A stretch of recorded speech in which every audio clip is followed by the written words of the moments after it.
you all leave, now hold on, where are you guys going? If you leave, you'll win the trip to Hawaii, so I don't know what you're going. All right, you know what, we started with Jerry and Herb talking about your first hit. You just had a birthday. And Lou Adler, and he just had a birthday, so you know what? I think we should sing happy birthday to him. I'm sure the Hill sisters that own the publishing will be very happy. All right. You know what? Why not? Do I have it? Let's start. Who can sing better? Happy birthday to you. Where's my cake? Please bring it out. We're a birthday cheer. Keep going. 2 verses. Where's the cake? Oh. One more time. All right, it didn't let, but Jeff Barry, Nancy Sinatra, Don Randi.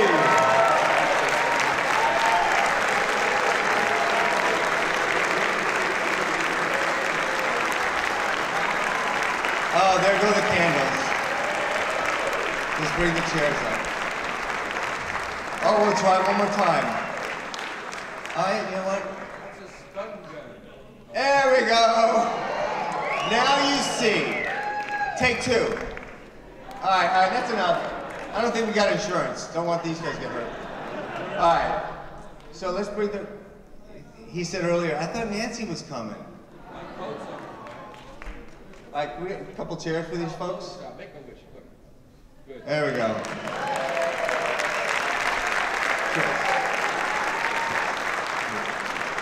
All right, we got some chairs coming in. We got a few questions. These folks want to talk about a few things. Cheers. Very cleverly it says, happy birthday. Cake goes away. Oh yeah. There you go, Nancy. Hal, you, I guess, in the middle, but we're going to try to prevent Hal from talking. There you go. Don, you want to be next to him? So just be aware. I need someone next to Hal to prevent him. All right. So thank you guys for sticking it out. Now you see why it took so long to get this movie made. So it's these folks that made too much good music. Jeff Barry, God bless him. I was Hal's drumming instructor. Can you just tell us a few of the songs that you actually wrote? A couple. Songs. Yeah, I Be My Baby. There you go. Leader of the Pack. Chapel of Love, Sugar, Sugar, I honestly love you. Do what did he to do it? River Deep Mountain. Not bad. All right. And Don Randi, God bless him, in the Thank movie. you. Thank you. And Nancy, what can you say, Nancy? Thank you again, Nancy. I have to say, if it wasn't for these 3 people these last 16 years, my life would have been a different story. And God bless you, and thank you so much. I don't know. I thank you. So, do you want to start with a couple? Do you want to start something, Nancy? Here. This is my top 10 reasons why I love Hal Blaine. One is that you have to hold the mic. Number 10, Hal played on almost all of my 600 plus recordings.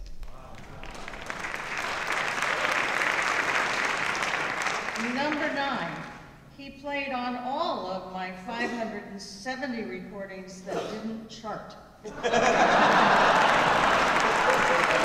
Is this a roast? Yeah, what do you expect? You know, sweetness and light, come on.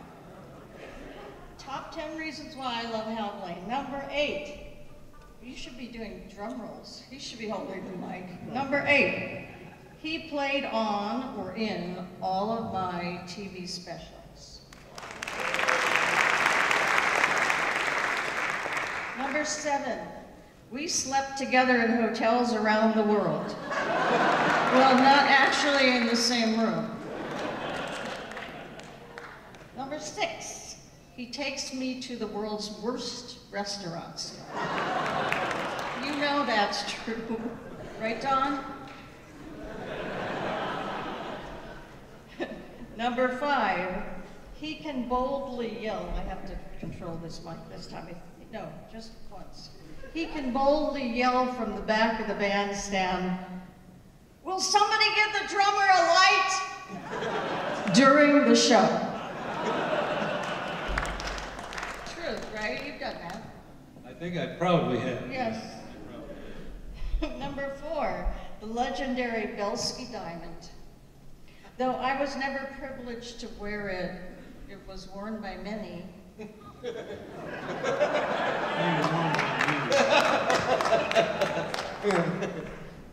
Missed number 8.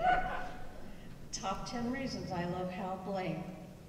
Number 3, his Hal Blaine Strikes Again stamp took forever to wash off my body. But it's tattooed now in a place that I cannot mention.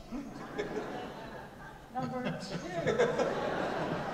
Actually, this one doesn't really apply tonight because you do look very nice. It was going to be a smack at your t-shirts. Number 2 was going to be your keen fashion sense. But you look so nice. And then the number, can you do a drum roll? The number 1 reason I love Hal Blaine, he's older than I am.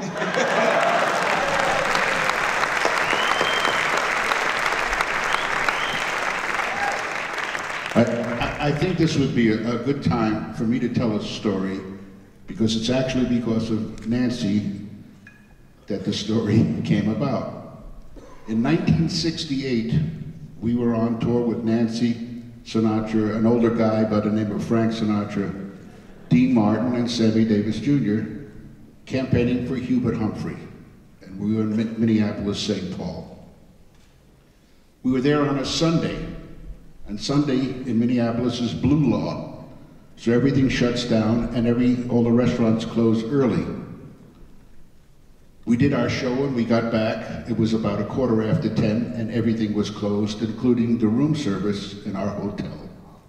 So people were going out. I'm going to go to this restaurant. I'll see if I can go to White Tower and get some burgers. And Hal and I were in the same room. And Hal says, "I'm starving." I said, "I am too." He says, "Maybe we can get room service." I said, "They're going to close. It's after 10 already." He says, "Well, call up and say it's for Frank." I said, "You got to be kidding." He says, "No, I'm not." So I pick up the phone, and of course, they tell me room service is closed. I said, "But I'm calling for Mr. Sinatra," the magic name, you know. All of a sudden, the master chef comes on. He says, "You know, we're really close, but what would you like?" So we ordered 2 steaks, baked potato, drinks, and rolls. And they said it'll be up in 20 minutes. Okay. So now the guy is coming up with it. What are we going to do? Hal says, "Don't worry about it." They knock on the door. The door opens. Hal jumps in the bathroom, turns the shower on. "Come fly with me, fly with me." And this guy walks in the door, and he's looking, and I'm saying, "It's the boss, you know." And he puts down the stuff, and the rolls were missing. And I said, "Oh my God, you forgot the..." He goes running out the door, comes back again, and another 10 minutes, and Hal jumps back in the shower with the door closed, and he's saying, "Come fly with me." And this poor guy walks out the door.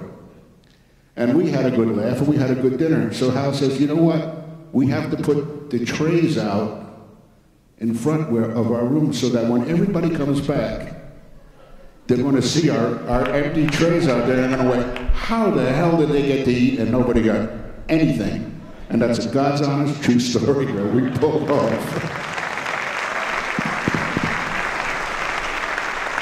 Come fly with me, let's fly away.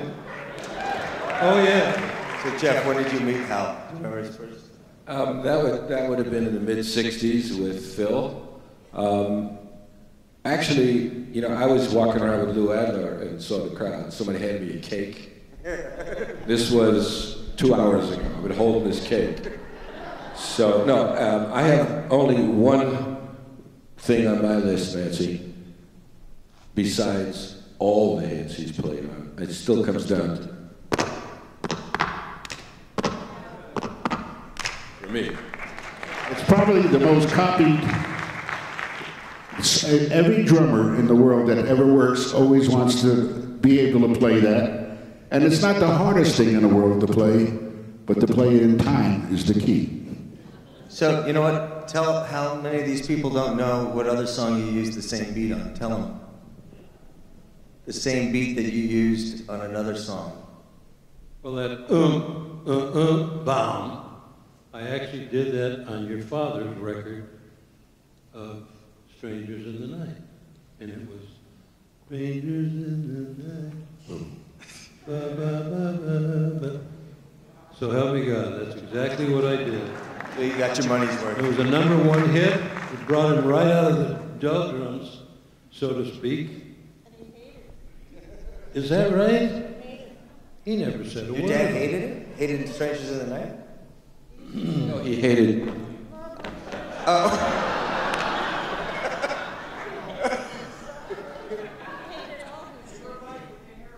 Mike, give her the mic. I'm sorry. He hated all his hits. He hated Stranglers in the Night. He would sing on stage. He would sing, "Love was just a glance away, a lacy pair of pants away." No respect. He hated My Way. He was an Italian poet. Now, you know what happens to an Italian with Alzheimer's disease? He forgets everything but the grudge. Remember that. I've been asked to say this because it was in the film, so I can do this. If you notice, Hal Blaine was married 6 times, and he was divorced 6 times. But what you don't know is all his wives had the same name. Plaintiff.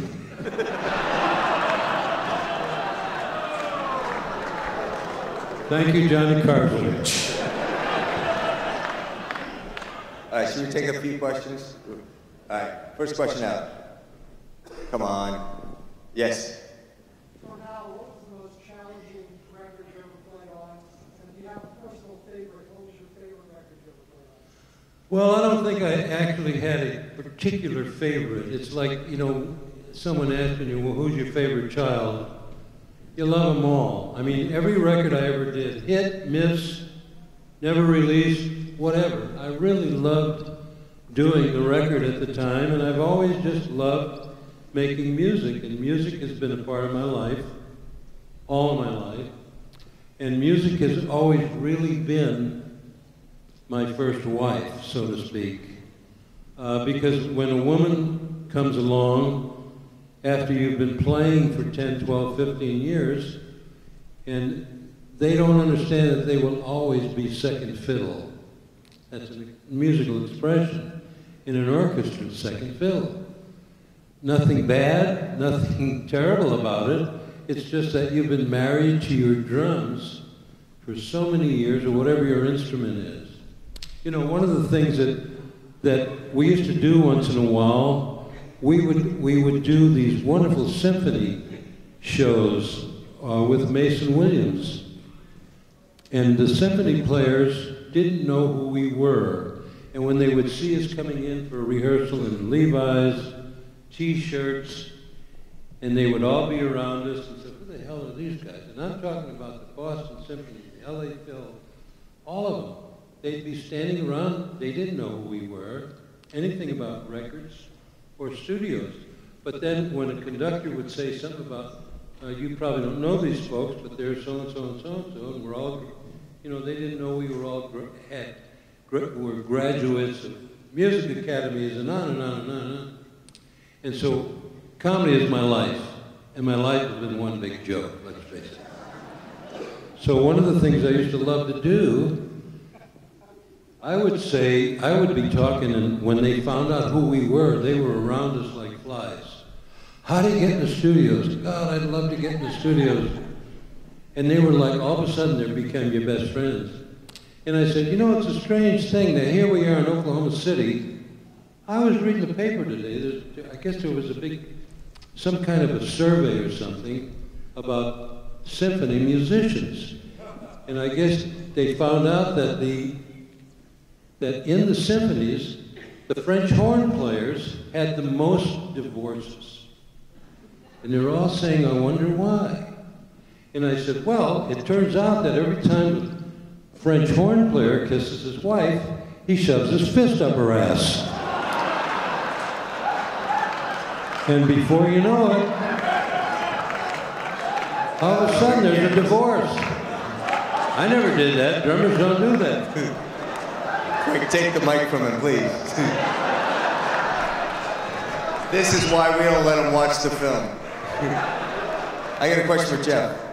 When you guys were, did you know who was going to be on the date when you wrote a song, or when you were producing it? Well, not producing, you obviously had a choice. But when you were writing it, did you know what you were going to get? I mean, in terms of these musicians, I mean, or... You know what? I know there was the Wrecking Crew, but there were... Did we ever decide from the film how many guys it was? No. But there were a few guys. And, I mean, they could all play. But there was a couple, and, you know, how is the nucleus of some guys who just all thought the same time?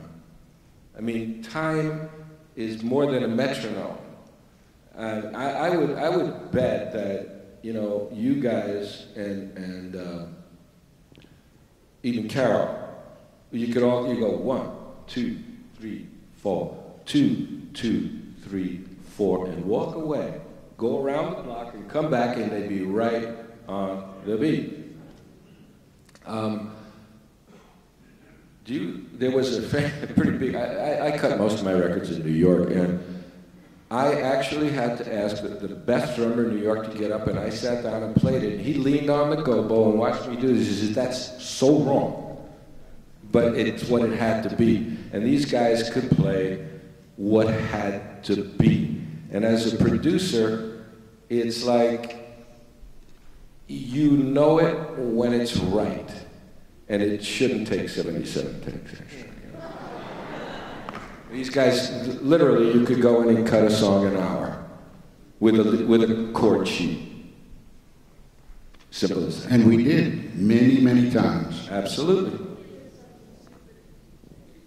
Something stupid in 2 takes? Yep. I have a question for Nancy. Out of all the places that we traveled around, what would be your favorite place? Impossible, right? What, are you kidding?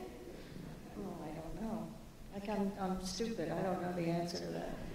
I was thinking about, was it Vienna just the other day?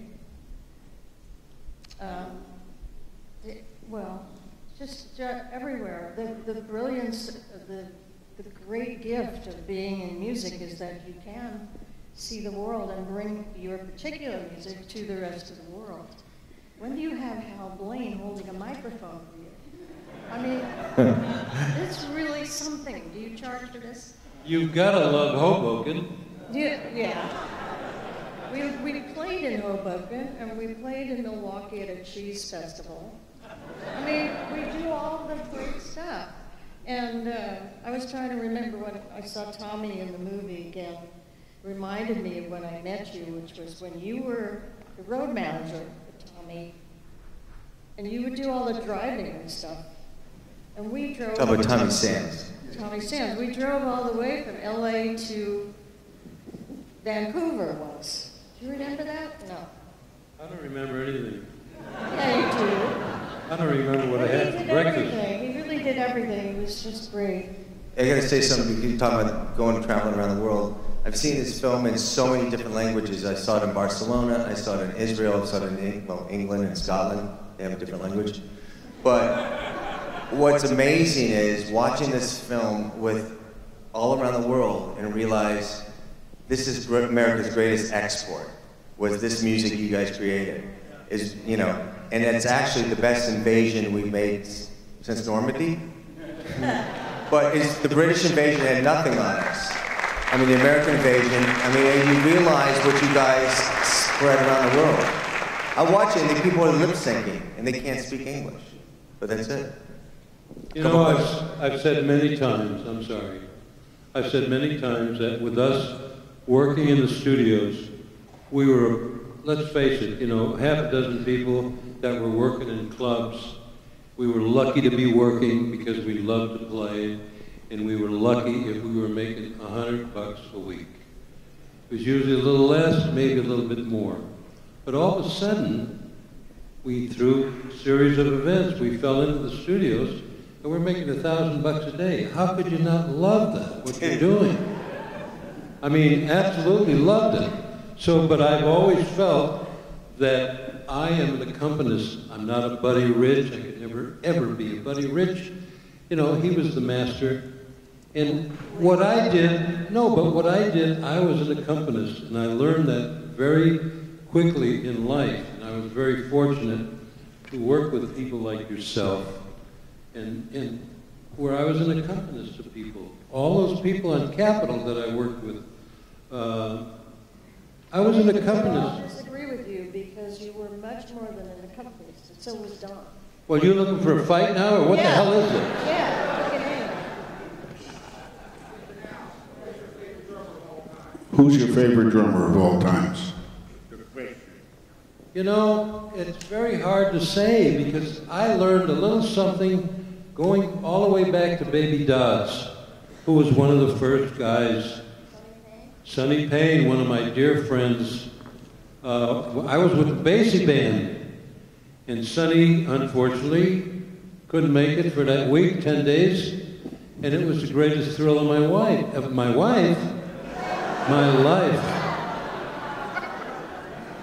I'm talking, why the word wife just came out was because all of a sudden... It's because you screwed up the whole point. But you, this man, people, played with the Count Basie band. He did. Strangers in the night.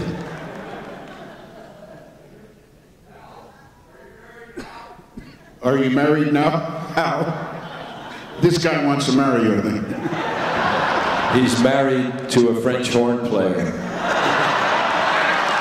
That's why we're divorced. I happen to have a lady, she's here tonight, and I don't want to embarrass her. I call her my gal pal. She is a graduate of Le Cordon Bleu, London. Alice, yes. Wonderful lady, and we have found the perfect recipe for friendship, etc., and it's really so easy for married people, anybody. It's the easiest, 3-4 little things in the recipe. Separate beds, separate bedrooms, separate cities, separate houses, separate counties, sometimes separate states. Whatever it is, it works. She needs a medal. So think about that. Incidentally, before we take one more question, there's a gentleman here tonight that is responsible for a lot of people's records ever getting heard or played. And he's one of my favorite people of all time. He's an incredible disc jockey. And his name is Rodney Bingingham. Where are you, Rodney? Yeah, that's the man. Thank you, Rodney.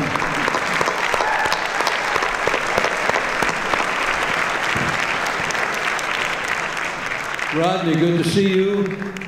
And where's my friend Dave Gold? I know Dave's here. There he is. Hi, Dave. He's a gentleman that owned one of the most famous recording studios in Hollywood. It was Gold Star. And I asked him one day, I said, Dave, what happened to Gold Star? burned down. Oh my God. How could you have a fire? He said, it wasn't supposed to be till next Thursday. I didn't know. Should we, all right, a couple more questions in, and we'll start raffling off and making some money for this charity. Yes? Did any of you have predicted, or are any of you surprised at what happened to Phil Sanders? Really? Down or? No. Next question. Yes? Each one of you, what lesson would you like to teach the future generations of music? Well, the question was, which of the new generation, what do you want to leave them? Is that what he was saying? Teach them. What you want to teach them is that your instrument is your first wife, as I mentioned before. If you're a woman, then it's your first husband. I have lady friends who are in symphonies and they play, etc., happily married. They sit there, I mean, that's a whole other story, I can tell you something. They sit there, the harpists, they sit there and they knit all day long. And they maybe wait 70, 80, 90 bars until they finally have a big, long arpeggio. And they finish and they start knitting again. For the rest of the session, practically. And one of the great conductors, I mean, a lot of people know this story. I have to tell this story now that I started it.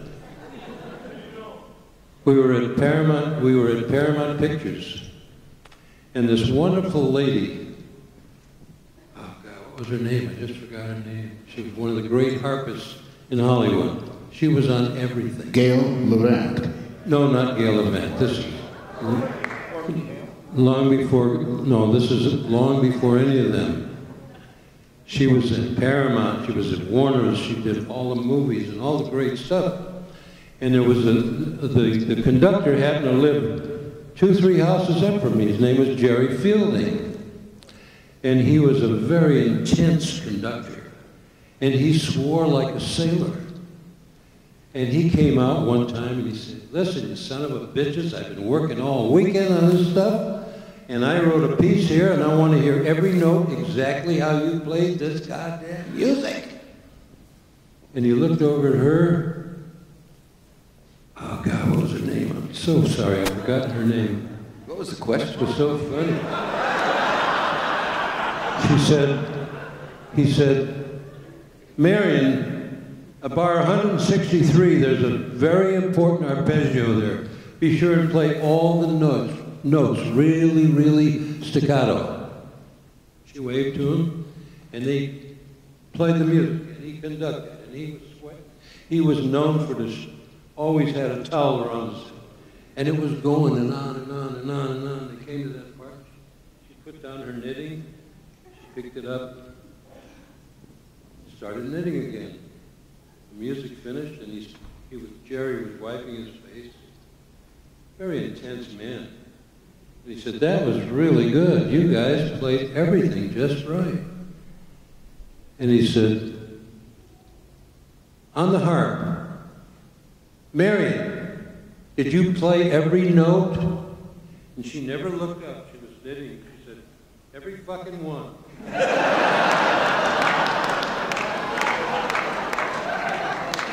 What can I say? This is what he'd like to teach the future generation. Listen, you want to tell somebody who's going to be a musician or thinking about it, on your radio, when you listen, tell that young person that there's more than one station. Listen to all the music. Don't just pick out one thing. Otherwise, you're not going to appreciate what's happening. And there's a lot of great music around now, but there's also a lot of great music that they will have to know about if they ever want to go in the studio, and they should listen to all that music, every kind, no matter what it is. Good advice. Well, nowadays, though, remember, there's an awful lot of crap, or rap. Would you like to say anything, or you want to jump in on this to stop him? Get it It's in, past sorry. bedtime. You know, the only answer I would have is way too serious, so let's just skip it. It has to do with this stuff. What I tell people when people really ask about what's the hardest part of working in the studios, you're playing beautiful music, the hardest part of the whole thing, finding a parking space. It's like here, you can't find a parking space. And wherever you go in the studios, in those days when we used to go to the studios, and you walk in and you learn one of the most important words was the word ear. Because everywhere you went, people went, ear. All right, I gotta tell you something. I pre-warned the drummers all three of those jokes. I told them earlier, I said, this is Hal's repertoire, and you nailed it. See, I told you guys. All right, here we go. Can I just thank a few people? Please.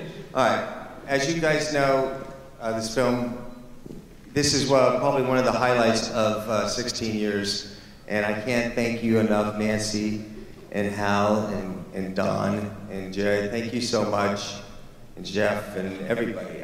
You guys, I mean, you knocked it out of the park for me tonight. Thank you. There's a few companies I want to say thank you to. You know, we talked about the radio. You said listen to all the radio. You know, you really do. I mean, and I'm not stroking. I'm listening to K-Earth and Coast and Sound. You guys are keeping it alive. You know, the music of the past, the hardest thing is you realize when we were kids, we had, if you look back 50 years, we weren't listening too much. You know, we weren't listening to 1920s music. Now the kids today are listening to stuff that they produced and recorded and 50 years more. I mean, it's amazing amount of information that they have to, you know, and it's amazing that we're keeping it alive, this music. So, incidentally, the music for us has been going on and on. We've never stopped. We've always kept working. As a matter of fact, last Sunday, we had a call. Hal called me on the Friday. He said, you're going to get a call from Glenn Campbell's people. And Hal Blaine, myself, and Joe Osborne, and Glenn Campbell playing guitar were in the studio. It used to be called United Western. Now it's East West. And we did the most beautiful song with Glenn that he wrote with someone else. And Glenn played and sang on it, and it was magnificent, and we had a ball. That was a week ago Sunday. You guys want to do a demo next Wednesday? Pardon me? You want to do a demo next Wednesday? I got a new song. We got a demo in about 20 minutes that we got to go to. Really? I believe you. This is a Warner Brothers film being directed by James Keach, the guy that actually directed the movie of Johnny Cash, belt buckle that Johnny gave me, that I always keep close and dear to me. And they're doing a documentary on Glenn Campbell, who was one of the original forefathers of the Wrecking Crew. And it's going to be a great movie, and I'm sure a great documentary. There's two films. One is a documentary, one is a life story, I guess. It was wonderful. I have a question for Denny. yes. When does this movie have a chance of being released? It's so great. Here's what's going on. Thank you for asking. We've, you know, like I said earlier, we've had to raise hundreds of thousands of dollars to pay off the licensing. We're almost done. We've paid off the music publishers and the labels. We're almost there, less than 50,000 easily. And you got to realize, everybody said they were trying to make a fight over this. It's about the music labels and music publishers. They've never been the problem. They came around. It was very difficult, but there's 125 songs. Now, make that 125 songs with multiple publishers, you understand why it took so long. Now we're almost there. The market is better, and thank God for like Searching for Sugar Man and all these other music docs. So I'm hoping to God that we will, you know, feel like Cinderella sometimes, waiting for the ball, but it will be there. It's just a matter of just spreading the word. The fact that we're here now, you know, I've gone to Tucson the other night, I had 500 people. It's all coming around. It's just we're about 300,000 away from ending it, and that's it. And we'll do it. You know, we just get there. So there's a name. Facebook, thank you. That's my brother over there. Twitter, that's my daughter. Anybody else? Mom? All right, here's the thing is, if you want to make donations, we've been making donations through the International Documentary Association. It is a 501c, and that's how we've been able to raise the money. It's from $10 to Jerry Moss gave $50,000, and Cliff Bernstein gave $50,000. God bless him. So it's as much little as much big, and it'll happen. So there's ways of you could dedicate a song to a loved one. There's all kinds of information out there for you, though. But it's going to come out. But let me just say a few things before I start giving away big prizes. Pro Travel, thank you so much for the helping tonight. Amundsen Theater, if you haven't, well, we're going to give away those tickets. Baked Potato and Don Randi, keeping music alive. Thank you. So many guys here that play there and started their careers there. Palomar Hotel, thank you. All right, drum companies. Yeah, guess what? There's very few. Tay Drums, God bless you. You guys come through, and Zildjian, thank you. And Professional Drum Shop, thank you. And LA Drum Services, thank you guys. It's been thank you. Oh, guess what? Need some water, huh? So I really appreciate all that help there. Let's see, Rockaway Records, Hal Sound gave $10,000. Thank you. So that's going to pay for a lot of songs. The Beams, Mr. Music Head gave that wonderful plaque. Thank you so much, Sam. JS Innovations, Coast, and the sound. But K-Earth, you guys knocked it out of the park. You absolutely killed. I mean, I got so many phone calls, it was unbelievable, and that's why we're all here tonight. I can't thank you enough. And the Canyon Club, guys, this is amazing. You started it at the beginning of January, you said, do you want to do the night? I said, sure, where, Beverly Hills? Okay, thank you. Look what we did. So, all right, so we're gonna do a few things. Here we go. This is for the raffle basket. Before we go, I would like to take this opportunity to just thank you, my darling. I love you too. For what an incredible night tonight. Thank you, Hal.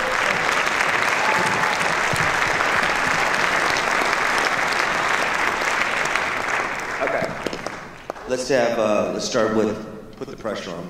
Nancy. You're gonna pick a winner. Oh my God. Double the cards. For the basket. For the Hawaii.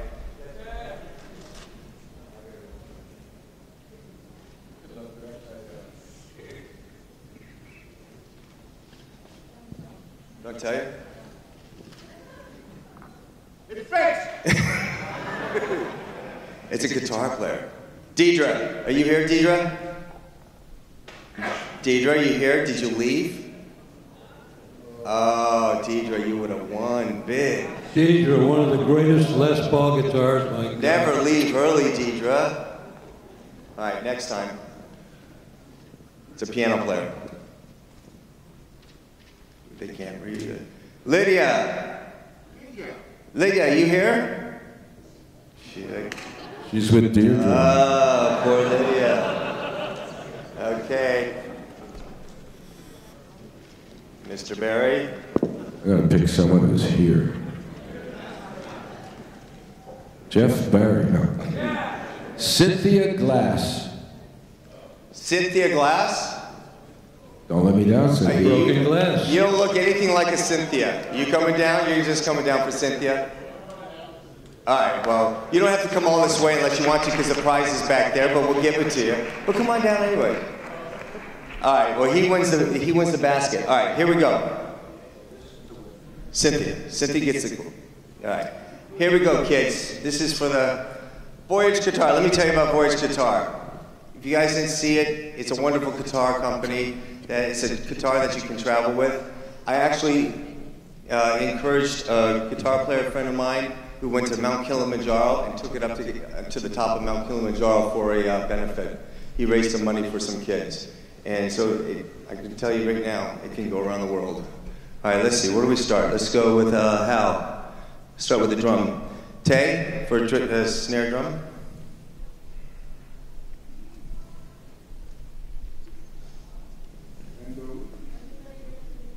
No, not everybody gets a guitar. And the winner, For the snare drum. 563-616. 616, anybody? 5, Oh, 6, there he 3, is. 6, He's a 16. winner. Great. No more calls. We have a winner. What did you say? No, 618. No, 616. My wife, Denny. You're so bad. Here, give that. You guys. Yes, Isabella can do one. Isabella, you can do. You know what you can do? This is my daughter, by the way, who's been dying to get on that stage. Can you do me a favor? Can you pick out? Oh God. Who here knows the back of the record Be My Baby? Anyone? That's correct. Good What is job. Okay, I'm gonna pick Tedesco one. Pittman. For the what is it? The Beatles backbeat tickets. There's 3 sets, so you have 3 chances. Wait, is there gonna be 3 letters? Okay. Ticket is 563682. Yeah? All right, there's 1 set of tickets. We got 2 more. If you're big friends, you might win again. The second one is 563686. And winner? 563686. Walter, did you win? Oh, hold on. We thought you were 80. One of the great composers who's nominated for an Oscar, Walter Murphy, please.